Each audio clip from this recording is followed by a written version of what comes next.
अल्लाहुम्मा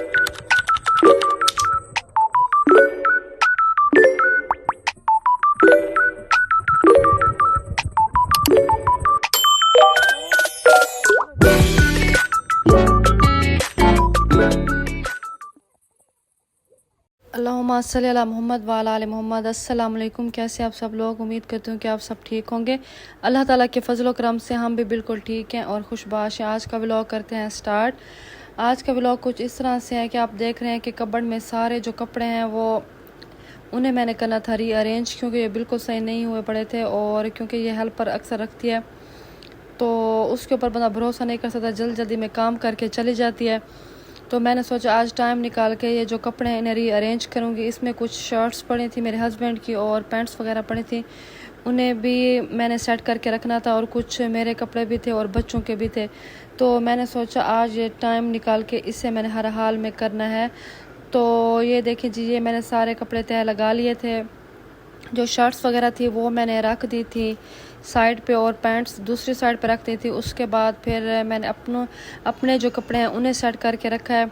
ये आप देख सकते हैं। अब ये देखें, जब ये हम इन्हें चीज़ों को सलीके से रखते हैं और तह लगा के रखते हैं कपड़ों को, एक तो ये जगह कम लेते हैं और ये आपको जब उठाने में भी आसानी होती है। जब आपने इन्हें प्रेस करना होता है तो इससे में आपको आसानी हो जाती है। तो जब चीज़ें तरतीब से पड़ी होती हैं तो इस तरह से आपके लिए वो इजी हो जाती है। जैसे इंसान की लाइफ है, उसमें अगर आपकी कुछ चीज़ें इरेगुलर हो जाएं और बेतरतीब हो जाए तो इंसान कितना डिस्टर्ब फील करता है। तो इस तरह ये छोटी मोटी जो ज़िंदगी में हमें ये चीज़ें मिलती हैं हमारे लिए एक सबक होता है। ये चीज़ों को अरेंज करना आपके लिए कितना फ़ायदेमंद हो सकता है और आपके लिए कितना आसानी पैदा कर सकता है। अब उसके बाद जी ये देखें, उसके बाद मैंने सोचा कि एक नया पौधा लगा लेती हूँ, क्योंकि वो मुझे शौक़ हुआ पड़ा था कि मिंट का प्लांट हो, वो घर में ना अच्छा होता है, हमें ज़रूरत भी पड़ता है, बंदा अक्सर यूज़ उसे करता है। तो मैंने अपने हस्बैंड को कहा कि आप मिंट का प्लांट लें, तो उसे मैं ना उसकी प्लांटेशन कर देती हूँ। तो ये देखें जी, यहाँ पे मैंने उससे एक मेरे पास पुराना कोई ये प्लांट पॉट पड़ रहा था, तो फिर मैंने सोचा कि उसके अंदर ना इसे लगा देती हूँ। पहले इसकी जो मिट्टी थी वो काफ़ी हार्ड हुई पड़ी थी, क्योंकि इसमें तो कोई पानी देता नहीं है ना, इसमें कोई पहले से कोई प्लांट मौजूद था। तो इसकी मिट्टी को मैंने पहले निकाला ताकि इसकी जगह बना लूँ अच्छी तरह से। फिर उसके बाद फिर मैंने ये मिंट को प्लांट को इसके अंदर लगा दिया। और जो ये और पौधे थे फिर मैंने ये सोचा इनकी भी चौकी ज़रा कर लगा देती हूँ ताकि पानी देने में आसानी हो जाती है। काफ़ी ये फिल हुए पड़े थे, इनकी जो मिट्टी थी बहुत ज़्यादा ऊपर आई हुई थी और बहुत ज़्यादा हार्ड हुई ठहरी थी। सो आई थॉट कि मैं इसे भी ज़रा सेट करके दूँ। जब मैंने ये सेट कर लिया उसके बाद जी मैंने इन पौधों में पानी लगाना शुरू कर दिया, क्योंकि ये नया पौधा था ना, फिर इसमें पानी लगाना ज़रूरी हो गया था। तो जो थोड़ा सा पानी बचा मैंने सोचा इसमें भी लगा दूँ। ये देखिए अब ये हो गया फाइनल। उसके बाद मैंने सारा इस यहाँ से जो चीज़ें मिट्टी वगैरह फैली हुई थी तो फिर वो मैंने साफ़ की। फिर जी रात के खाने का टाइम हो गया, वो आपने देखा होगा, ये सालन भी बन रहा था और अभी और अमल यहाँ पे बातें शातें कर रहे थे।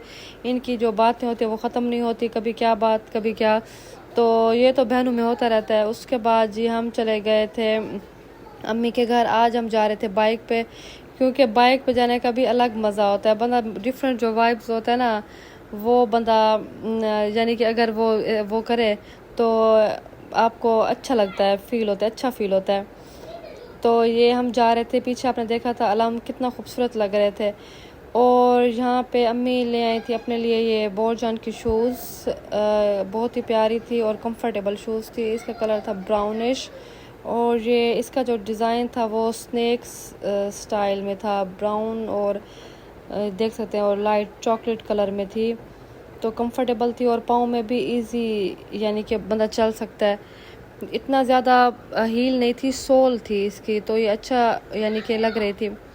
उसके बाद जी ये कोई आया था गिफ्ट ड्रेस सफ़ायर का, तो मैंने सोचा मैं आपसे भी शेयर कर लूँ। काफ़ी खूबसूरत ड्रेस था। ये देखें, ये इसका दुपट्टा है, सिल्क में था इसका दुपट्टा। तो ये था शर्ट और साथ इसके ऊपर हल्का हल्का सा ये पर्पल कलर इसके यानी कि एम्ब्रॉयडरी थी, एम्ब्रॉयडरी नहीं थी बल्कि फूल थे, और ये पर्पल और ये ब्लू की कम्बिनेशन था और साथ ये ब्लैक कलर की शलवार थी और एक चादर भी गिफ्ट में आई हुई थी वो ये थी चादर। इसके ऊपर ये देखें ये एम्ब्रॉयडरी थी ब्लैक कलर में, ये भी काफ़ी खूबसूरत थी। ये जी हम ये देखें ये काफ़ी आपको एलिगेंट और ख़ूबसूरत लग रही होगी। उसके बाद जब मैं अम्मी के घर से वापस आ गई थी तो हम लोग चले गए थे गोलगप्पे खाने के लिए, क्योंकि हमारे घर के साथ एक न्यू प्लाज़ा ओपन हो रहा है, तो उसके बाहर एक गोलगप्पे वाला यानी कि उसने स्टॉल लगाया हुआ अपना, वो भी न्यू आया है। इसके जो गोलगप्पे इंतहा के लजीज थे और फ्रेश थे, मैं आपको बता नहीं सकती, इतना कोई मज़ेदार थे। और इनके पास फ़लूदा भी था।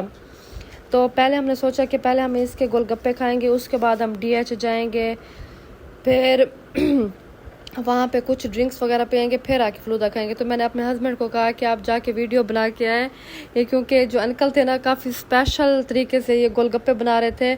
और ये तो अगर आप यहाँ से हैं मुल्तान से और फिर आके इनके गोलगप्पे आप ट्राई करें, आपको इतना कोई मज़ेदार, आप कहेंगे क्या बात है इनके गोलगप्पों की। इनकी जो स्टॉल है ना उसका नाम था चिश्ती साबरी, कोई गोलगप्पा स्टॉल था। और इन्होंने जो ज़बरदस्त तरीके से बनाए थे। और ये देखिए हाइजीन का बिल्कुल इन्होंने ख्याल रखा हुआ है, बिल्कुल साफ़ सुथरी।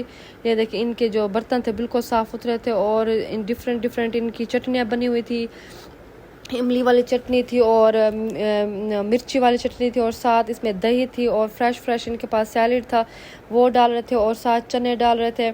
क्या इन्होंने बनाया है स्पेशल तरीके से। तो इन्होंने कहा है कि आपने ना हमारे फ़लूदा भी लाजमी टेस्ट करना है, अगर आपको गोलगप्पे पसंद आएंगे तो यकीनन फ़लूदा भी बहुत पसंद आएगा।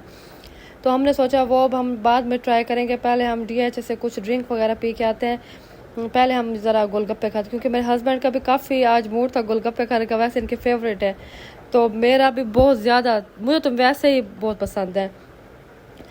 तो ये देखे जी ये डिफरेंट फ्लैग्स लगे हुए थे। और ये देखे अभी तक उन्होंने ये लाइटिंग वगैरह नहीं उतारी थी DH वालों ने। ये 14 अगस्त के लिए उन्होंने ये डेकोरेशन की थी, 13 अगस्त यानी से उन्होंने स्टार्ट की थी ये लाइटिंग। ये आप देख सकते हैं इतना कोई खूबसूरत, मैं आपको एंड में दिखाऊंगी, इनकी पूरी वीडियो मैंने बनाई है, वो फिर आपने एंड में देखना है जो ये लाइटिंग थी और सारा मैं आपको दिखाऊंगी, आपने देखना है और आप कहेंगे क्या खूबसूरत सी वाइब्स आ रही है। और जी शान अली वेट कर रहा था फॉर हिज आइसक्रीम। तो ये देखें ये आगे इसकी कौन आइसक्रीम, ये पहले ठहरा था बारिश लेकर मैं ज़रा हवा लगवा लूँ, ये बाहर की वाइब्स इंजॉय कर रहा था। और अब आ गई थी इसकी आइसक्रीम, ये देखिए इसके खाने का तरीका आप चेक करें ज़रा। उसके बाद जी ये हमारा आ गया था आलू बुखारा, ये जूस। तो इनका जो बहुत फेवरेट है रशीद वालों का, इतना कोई ठंडा ठार है, बहुत ही मज़ेदार है, मैं आपको बता नहीं सकती। ये हम तो लाजमी पीने आते हैं, क्योंकि मेरे हस्बैंड वॉक करके आए हुए थे और उन्हें लगी हुई थी प्यास, तो मैंने उन्हें कहा कि चलो DH चलते हैं, वहाँ जाके आपका फेवरेट ड्रिंक पीते हैं। तो ये जी अब हम जा रहे थे वापस घर की तरफ। ये आप वाइब्स चेक करें, अभी तक भी डिफरेंट जो है ना जगहों से लोग आ रहे थे, क्योंकि यहाँ कश्मीर पार्क में भी है DH में, तो वहाँ पे लोग आते हैं और ज़ू भी है, तो इसलिए उन्होंने अभी तक जो उन्होंने कहा है कि जो लोग दूर से आ रहे हैं वो ये वाइब्स मिस ना करें।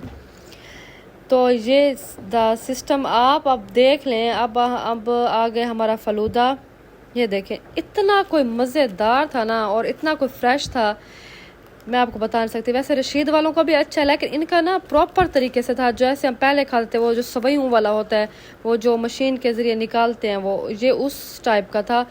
और ये जो टेस्टी था। आज का व्लॉग इतना ही, अगर पसंद है तो लाइक कर दीजिएगा। अल्लाह हाफ़िज़।